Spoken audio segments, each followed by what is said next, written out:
This is a musculature anatomy review of the trunk with a focus on the erector spinae muscle group.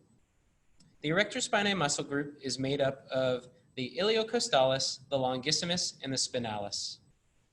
This is easily remembered with the phrase, I like spaghetti, I love Susie, I love Sam, or any variation of that, and runs from lateral to medial.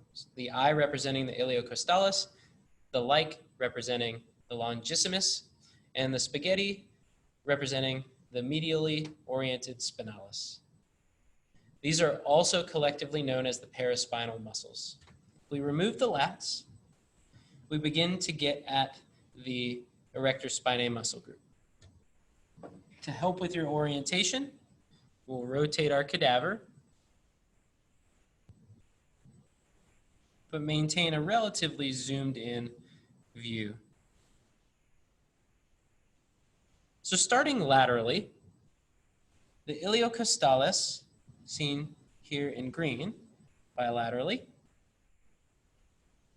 has an origin on the angles of ribs 3 through 12, part of the sacral crest, and the medial part of the iliac crest. Iliocostalis has an insertion on the transverse processes of C4 to C6 and the angles of ribs 1 through 12. So, if we dissect down deep to help you see that,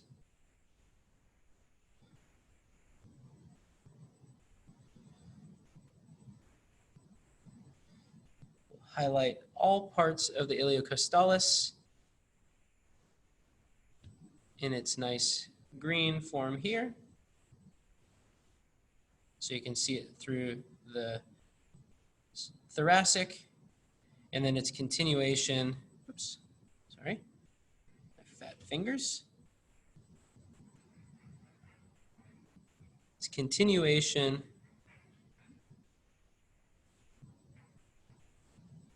into the cervical spine. If I can, oops, I didn't mean to get rid of it.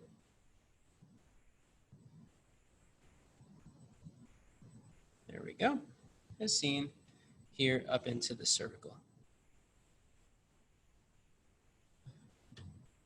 There we are. Now we can see the entire length of the iliocostalis from lumbar to cervical. The action of the iliocostalis is to extend and laterally flex the spine. Medial to the iliocostalis is the longissimus or longissimus muscle, highlighted in yellow. Okay.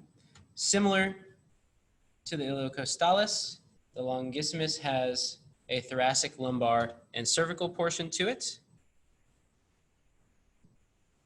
There we are. That way you can see its entire length through the spine.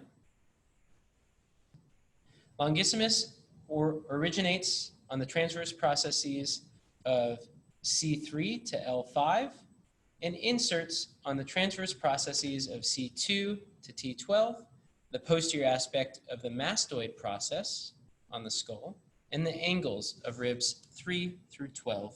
Collectively, longissimus also extends and laterally flexes the vertebral column. Lastly, sitting along the vertebral column itself is the most medially oriented spinalis muscle.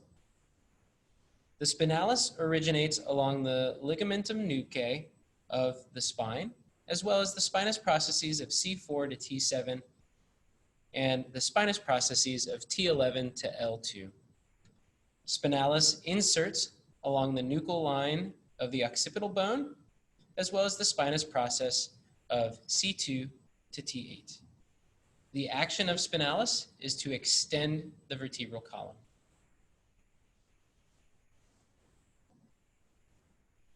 Lastly, along with the erector spinae muscle group, there are two more muscles deep within the lumbar spine that are important with regards to spine biomechanics and overall spinal function. These include the multifidus and the quadratus lumborum. The multifidus, seen here, originates on the sacrum and the transverse processes of L5 through C2. So basically the entire length of the spinal column. It inserts on the spinous processes of the vertebra above the vertebra of its origin. So if it originates on the transverse processes of L5, it inserts on the spinous process of L4. We dissect away some of the other structures, including our erector spinae group.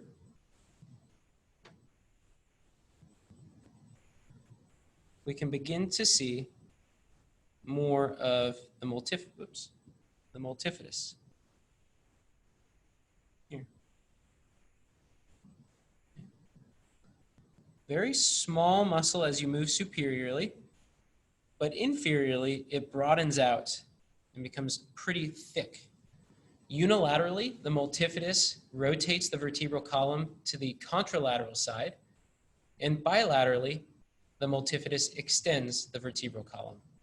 Interestingly, each individual multifidi muscle extends over 2 to 4 vertebrae. Lateral to the multifidus, we see the quadratus lumborum. The quadratus lumborum is a muscle that originates on the posterior aspect of the iliac crest and inserts on rib 12 in the transverse processes of L1 to L4.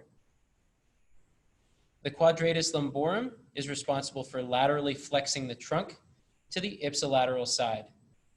It is also responsible for assisting with elevation of the innominate, or the pelvis.